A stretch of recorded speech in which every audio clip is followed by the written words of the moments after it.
Rails and rails for hip abduction, and we're doing this one from a frog-based position. So we can find ourselves firstly in a quadruped.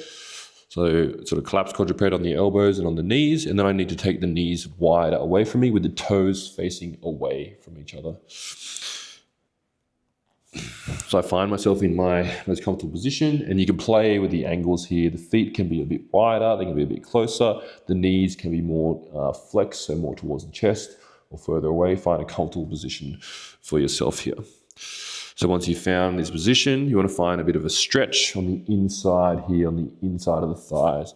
You can scan the stretch, shifting forward, tilting the pelvis up, anterior, posterior, until you find a good stretch. For me, lifting that bum towards the sky gets me a bit of a better stretch here. So you'd hold, once you found a good stretch, you'd hold there for that 2 minutes.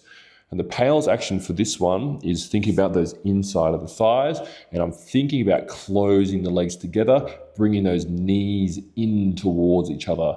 You start at your 20%, ramp up, ramp up, ramp up to whatever your intensity is for your programming. And the rails action is the opposite. Think about outer hips here, trying to lift the legs up towards the sky.